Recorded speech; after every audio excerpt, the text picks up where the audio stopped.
Hello base இன்னைக்கு நம்ம போறது குழந்தை வச்சிருக்கிற ஒவ்வொரு குடும்பமும் இந்த வீடியோ கண்டிப்பா பாருங்க. ஏன்னா உங்களுடைய குழந்தை பக்கத்து வீட்டுல போய் வந்து விளையாடுறாங்க போறாங்க அப்படின்னா எவ்வளவு பெரிய பிரச்சனைகள் எல்லாம் சந்திக்கிற மாதிரி இருக்கும். அந்த பிரச்சனைகள் என்ன மாதிரி தீர்வு வந்து கிடைக்கும் அப்படின்றதான் இந்த வீடியோ பார்ப்போம். நம்ம சென்னை நகரம் மிகப்பெரிய ஒரு நகரம், எல்லாருமே தெரியும். பல மாநிலத்துக்காரரும் அங்க வந்து வாழ்ந்துட்டு இருக்காங்க. அதே நேரத்துல அங்க ஒரு குடும்பம் வந்து இருக்குது. அந்த ஒரு குடும்பத்துல பிரணவ் சவிதான்ற 2 பேர் வந்திருக்காங்க. 2 பேத்துக்கும் ஒரு மகன் வந்திருக்காங்க. அவன் பேர் வந்து சந்து. அவன் மகனுக்கு வந்து 10 வயசு தான் ஆகும். அவன் வந்து ஸ்கூல் வந்து அனுப்பிட்டு போயிட்டு இருக்காங்க. ஆனா இப்ப இந்த ஹஸ்பண்ட் ஒய்ஃப் 2 பேரும் வேலைக்கு போயிட்டு இருக்காங்க. பிரணவ் வந்து தனியார் துறையில வேலை செஞ்சுட்டு இருக்காரு. சந்து ஒரு ஐடி கம்பெனில வேலை செஞ்சிருக்காங்க. அவங்களுக்கு நேரம் போறல. எப்போதுமே சந்து அவன் ஸ்கூலுக்கு போயிட்டு வந்து வெயிட் பண்ணுவான். 5 மணிக்கு வந்துருவான். 5 மணில இருந்து 6 மணி வரையிலும் வந்து வெயிட் பண்ணுவான். 6 மணிக்கு மேலதான் அவங்க அம்மா அப்பா வந்து அழைச்சிட்டு அதுக்கப்புறம் வீட்டுக்கு போவாங்க. அது வரலையும் அவன் வெளியில இருந்து விளையாடுவான். இப்படியே வந்து நாட்கள் போயிட்டு இருக்கு. என்ன பண்றது, வேற வழி இல்லையே அப்படின்ட்டு இருக்குது. இந்த நேரத்துல தான் அவங்க வீட்டுக்கு பக்கத்து வீட்லயே ஒரு வீடு வந்து சும்மாவே இருக்கு. கடந்த 6 மாச காலமா வந்து அந்த வீடு சும்மாவே பூட்டி தான் இருக்கு. இப்ப அங்கதான் வந்து ஜார்க்கண்ட் மாநிலத்தை சேர்ந்த ஒருத்தர் வந்து ஒரு 28 வயதான ஒரு இளைஞர் அங்க வராரு. அவர் வந்து அந்த வீட்டுல இருந்து குடி போறாரு. அது வந்து பக்கத்து வீடு. அந்த நேரத்துல தான் சந்துவுக்கு பர்த்டே கொண்டாடுறாங்க. இப்ப பிறந்த நாள்ல எல்லாருக்குமே வந்து சாக்லேட் போய் கொடுத்துருவாப்பா அப்படின்னு சொல்றாங்க. அதே போல சாக்லேட் கொடுத்து அழைப்பு வந்து கொடுக்குறாரு. இன்னைக்கு வந்து பிறந்த நாள் வந்துருங்க அப்படின்னு சொல்லிட்டு அங்க பக்கத்துல எல்லா வீட்லயும் சொல்லிட்டு சந்து வீட்டுக்கு வரான். அப்படி வீட்டுக்கு வந்த பிறகு எல்லாருமே வந்து வாத்திட்டு போறாங்க. அந்த ஜார்க்கண்ட் மாநிலத்தை சேர்ந்த அந்த 27 வயது இளைஞரும் வராரு. அவர் பேரு சிக்கந்தரும் வந்து வராரு. கிஃப்ட் தந்து நல்லா ஜாலியா வந்து பேசுறாங்க, நல்லா பழகுறாங்க. நாட்கள் கிடக்குது. இப்ப சந்து அடிக்கடி வந்து சிக்கந்தர் வீட்டுக்கு போயிட்டு காலை டிஃபன் சாப்பிடுறது போறது அப்படின்றது ரொம்ப பழக்கம் வந்து பண்றான். சிக்கந்தரும் சிறுவன் கூட ரொம்ப பழகுறான். ஆனா சிக்கந்தரும் வந்து காலையில வேலைக்கு போயிட்டு சீக்கிரமே வந்து 3 மணிக்கே வந்து வீட்டுக்கு வந்துருவான். இப்ப இப்படியே வந்து போகுது. கடந்த 3-4 மாசம் நல்ல பழக்கம் ஏற்படுது. இந்த நேரத்துல தான் சிக்கந்தர்ட்ட வந்து அவங்க அப்பா அம்மா வந்து எங்களுக்கு ஒரு சின்ன உதவி வேணும், அது செய்ய முடியுமா அப்படின்னு சொல்றாங்க. நான் செய்யறேன் அப்படின்னு சிக்கந்தரும் சொல்றான். இப்பதான் எங்களோட பையன் வந்து ஸ்கூலுக்கு போயிட்டு 5 மணிக்கெல்லாம் வீட்டுக்கு வருவான். 5 மணிக்கு வீட்டு வந்த பிறகு நாங்களும் வேலைக்கு போயிட்டு வரோம். நாங்க வரதுக்கு 6 மணி 7 மணி ஆகும். நீங்க அது வரலையும் எங்க பையனை வந்து கொஞ்சம் பார்த்துருந்தீங்கன்னா அவனுக்கு ஏதாவது காஃபி டீ சைடிஸ் சாப்பிட்றதுனா அவன் உங்க வீட்டுல உட்கார வச்சுட்டு நீ சாப்பிட்டுருங்க, நான் அதுக்குள்ள நான் வந்துருவோம் அப்படின்னு சொல்றாங்க. இவ்வளவுதானே, நான் பாத்துக்கிறேன் அப்படின்னு சொல்லிட்டு அவனு சொல்றான். இப்ப அதே போல அவங்களும் வேலைக்கு போயிடுறாங்க. சந்துவும் ஸ்கூல் முடிஞ்ச பிறகு 5 மணிக்கு வரான். வந்துட்டு இவரு கூட வந்து நல்லா பழகுறான். பழகிட்டு அவங்களே வந்து சைடிஸ் பிஸ்கட் சாக்லேட் எல்லாம் வந்து சாப்பிட்டு அங்க இருந்து ரிலாக்ஸா வந்து சிக்கந்தர் கூட விளையாண்டு இருக்கான். இப்படி சில நாட்கள் போகுது. ஆனா இதே நேரத்துல அவங்க அப்பா அம்மா 2 பேரும் என்ன பண்றாங்கன்னா அவங்க வேலையை முடிச்சுட்டு சில நேரத்துல ரிலாக்ஸா வந்து போறாங்க. அதாவது நம்ம வீட்டுல வந்து பாத்துக்கிறதுக்கு ஆள் இருக்குல்ல, நம்ம கொஞ்சம் ரிலாக்ஸா போவோம் அப்படின்ட்டு டீ காஃபி எல்லாம் குடிச்சிட்டு 8 மணி 9 மணி ஆகுது. இப்படி ஒரு மாதம் கிடக்குது. அதுக்கு பிறகு அவங்க சினிமா பீச் அப்படின்ற மாதிரி ஃப்ரீயா வந்து சுத்த ஆரம்பிக்கிறாங்க. இப்ப திடீர்னு ஒரு நாள் சினிமா பார்த்துட்டு வீட்டுக்கு வராங்க. வீட்டுக்கு வந்துட்டு சிக்கந்தர்ட்ட எங்க சந்து அப்படின்னு கேக்குறாங்க. அவனும் அதிர்ச்சி ஆவறான். என்ன சந்துவா, நீங்க எதுவுமே சொல்லலையே, சந்து நான் இன்னைக்கு பாக்கலையே, நான் உங்க கூட இருக்கான்னு நான் நினைச்சிருந்தேன் அப்படின்னு ஒரு அதிர்ச்சியான தகவல் அவங்கள்ட்ட தெரிவிக்கிறான். இதை கேட்டு உடனே அதிர்ச்சி அடைஞ்சுறாங்க. உண்மையிலேயே உங்க கூட இல்லையா அப்படின்ட்டு அவங்க எல்லாருக்கும் தேடி பாக்குறாங்க. ஆனா எங்கேயுமே இல்ல. இந்த இடத்துல தான் என்ன பண்றாங்கன்னா உடனடியா போலீஸ் ஸ்டேஷன் போறாங்க. போலீஸ் ஸ்டேஷன் போன பிறகு அவங்க ஃபுல்லா விசாரிக்கிறாங்க. அவங்களுடைய ஆசிரியர்கள்லாம் உடனே போனை வாங்கி அவன் வந்து எத்தனை மணிக்கு வந்து போனா, எத்தனை மணிக்கு அந்த பையன் அங்கிருந்து கிளம்பணும் அப்படின்னு சொல்றாங்க.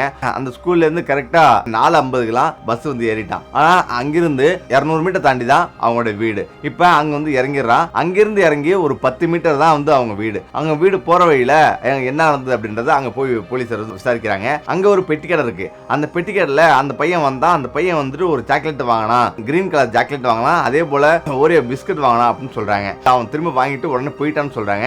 அவங்களும் வந்து வேற வழி இல்லாம தேடுறாங்க. இப்ப கடைசியா வந்து சிக்கந்தர்ட்ட வந்து போறாங்க. சிக்கந்தர்ட்ட வந்து விசாரணை பண்றாங்க. சிக்கந்தர் சொல்லும் போது நான் இன்னைக்கு வந்து 5 மணிக்கு தான் நான் வேலைக்கு போனேன், நான் இங்க இல்ல, எனக்கு அதனால என்ன நடந்ததுன்னு தெரியாது அப்படின்னு சொல்றான். போலீஸாருக்கு ஒரே குழப்பம், என்ன பண்ண தெரியல. இரவு 10-11 மணி ஆகுது. ஒரு போன் கால் வருது. அதாவது பிரணவுக்கு ஒரு போன் கால் வருது. அதுல உடனடியா 10 லட்சம் ரூபாய் எங்களுக்கு வேணும், உடனே கொண்டு வந்து கொடுத்தா உங்க பையன் உயிரோட கிடைப்பான் அப்படின்னு சொல்றாங்க. உடனே இவங்களும் அதிர்ச்சி ஆகுறாங்க. என்ன சொல்றீங்க, எங்க இருக்கீங்க, யாரு நீங்க அப்படின்னு கேக்குறாங்க. எதுவுமே சொல்லாம போனை கட் பண்ணிடுறாங்க. அதாவது இடத்த மட்டும் சொல்லிட்டு போனை கட் பண்ணிடுறாங்க.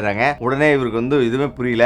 ஆனா போலீஸார்ட்ட வந்து இன்ஃபார்ம் பண்ணிட்டு அவங்க அந்த இடத்துக்கு போறாங்க. ஆனா அங்க போன பிறகு கொஞ்ச நேரம் கழிச்சு திரும்பவும் போன் வருது. போலீஸார் வந்து அழைச்சிட்டு வந்தீங்கன்னா அடுத்த 10 நிமிஷத்துல கண்டிப்பா உங்க மகன் வந்து இருக்க மாட்டான், போலீஸோட வந்து வரீங்க, அது மாதிரி வராதீங்க அப்படின்னு சொல்றான். பயம் அதிகமாயிடுச்சு. சரி வேற வழி இல்லாம போலீஸ் அழைக்காம ஒரு பொட்டி எடுத்துட்டு பணத்தை எடுத்துட்டு சொன்ன இடத்துக்கு போறான். சொன்ன இடத்துக்கு போன பிறகு அங்க ஒரு சின்ன சந்தேகமாவது, ஏன்னா அங்கேயும் ஆள் இல்ல. இந்த நேரத்தில் தான் போலீஸாருக்கு எங்க இருந்து போன் வந்தது அப்படின்றத அவங்க வந்து கேக்குறாங்க.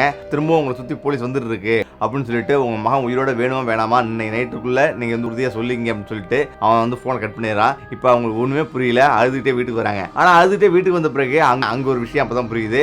அதாவது போலீஸார் எல்லாமே வந்து கணக்கு போடுறாங்க. இந்த நேரத்தில் தான் இப்ப சிக்கந்தர் வீட்டுக்கு நேரா வராங்க. சிக்கந்தரை இன்னொரு ட்ரிப் வந்து விசாரிக்கிறாங்க. அதாவது நீங்க வந்து எத்தனை மணிக்கு வந்து வேலைக்கு போன அப்படின்னு கேக்குறாங்க. 5 மணிக்கு தான் வேலைக்கு போன அப்படின்னு சொல்றான். அவங்க வீட்டுல ஓரியோ பிஸ்கட், மில்க், சிப்ஸ் எல்லாமே அப்படி அப்படியே இருக்கு. இதெல்லாம் வந்து ஏன் அப்படி இப்படி இருக்கு அப்படின்னு கேக்குறாங்க. இதெல்லாம் நான் எப்போதும் சாப்பிடுவேன், அதனால நான் வச்சிருக்கேன் அப்படின்னு சொல்றான். அதே போல அந்த பையன் வாங்கிட்டு வந்தால சாக்லேட், அந்த சாக்லேட் அங்க இருந்து இருக்குது. இந்த சாக்லேட் பேப்பர் அங்க கிடக்கு. இந்த பேப்பர் இருந்து இருக்குது, இந்த சாக்லேட் யார் சாப்பிட்டது அப்படின்னு கேக்குறாங்க. இந்த நேரத்துல போலீசார் வழியில வந்து விசாரிக்க ஆரம்பிக்கிறாங்க. அனைத்து உண்மையும் அவன் சொல்ல ஆரம்பிக்கிறான். அதாவது எனக்கு 15,000 தான் சம்பளம், எனக்கு வந்து சம்பளம் போதில்ல, அதனால வந்து இவங்க கூட பழகினேன், இவங்க நல்ல ஒரு பணக்காரங்க மாதிரி எனக்கு தெரிஞ்சுது. மாதம் 1 லட்ச ரூபாய்க்கு மேலே சம்பளம் வாங்குறாங்க, இவங்கள்ட்ட எப்படி இருந்தாலும் நல்லா வந்து காசு இருக்கும், நான் வந்து கறந்துடலாம் அப்படின்ட்டு தான் பையனை நான் தான் கடத்தி வச்சிருக்கேன் அப்படின்னு உண்மையை ஒத்துக்கிறான். பையன் அவனுடைய பாத்ரூமில் வந்து வாயில் டேப் போட்டு சேரில் உட்கார வச்சிருக்கான். இப்போ உடனடியாக போலீஸ் போயிட்டு அந்த பையனை வந்து மிக்கிறாங்க. இப்போ சிக்கந்தரை உடனடியாக கைது பண்ணுறாங்க. உண்மையிலேயே இதுலேருந்து உங்களுக்கு ஒரு விஷயம் புரிஞ்சிருக்கும், யாரை நம்பியும் கண்டிப்பாக குழந்தைகள் வந்து விடாதீங்க. முக்கியம் வெளி மாநிலத்துக்காரங்க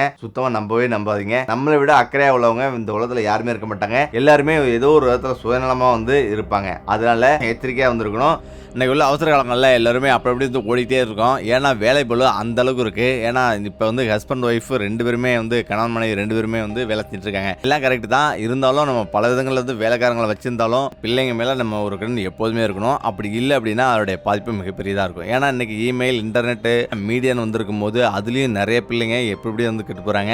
அது மட்டும் இல்லாது எப்போதும் ஒரு கண்ணை குழந்தைங்க மேலேயே இருக்கணும். வேலைக்காரங்களை வச்சிருந்தாலும் நம்ம வீட்டில் சிசிடிவி கேமரா பொருத்தலாம். சிசிடிவி கேமரா வெறும் 1000 ரூபா இல்லைனா 2000 தான் வரும். அதே போல் ஒரு சிம் கார்டை வச்சு லிங்கும் வந்து நம்ம பசங்க பாக்கெட்டில் ஜிபிஎஸ் லிங்கும் நம்ம அனுப்பிடலாம். ஜிபிஎஸ் லிங்க் இருந்தால் நம்ம எங்கே வேணாலும் வந்து ட்ராக் பண்ணி நம்ம வந்து உடனடியாக வந்து கண்டுபிடிக்கலாம். அதனால கண்டிப்பாக வந்து மறக்காதீங்க. ஏன்னா இந்த மாதிரி அவசர காலங்களில் எல்லாரும் ஓடிட்டே இருக்கோம், நம்ம பிள்ளைங்களை மறந்து ஓடிட்டு இருக்கோம். அது மட்டும் கிடையாது, இன்னைக்கு பெரியவர்கள் எல்லாமே அவங்கவுங்களும் அவங்கவுங்க ஊரில் வந்து இருப்பாங்க. ஒரு கிராமத்துலேருந்து ஒருத்தவங்க வந்து சிட்டியில் போய் வேலை செய்கிறாங்க அப்படிங்கும்போது அவங்க கண்டிப்பாக அவங்க வந்து ஃபேமிலி எல்லாமே ஒன்னாவா தங்கி இருக்க முடியாது. அந்த அளவுக்கு செலவும் பயங்கரமா இருக்கும் சிட்டியில. அதனால தான் இன்னைக்கு சிட்டியில எல்லாருமே தனியா வந்து தங்குறாங்க.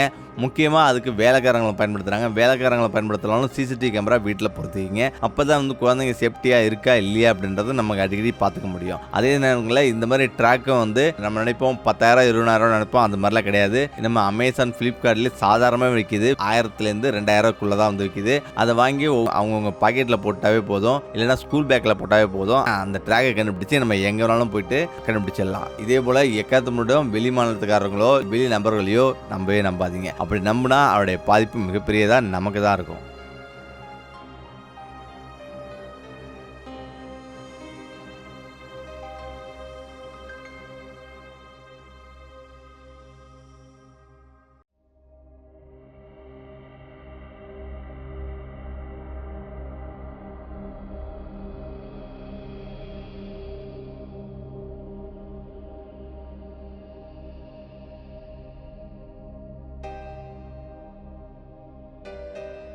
இன்னும் நிறைய விஷயம் வந்து அடுத்தடுத்த வீடியோ சந்திப்போம். நன்றி, வணக்கம்.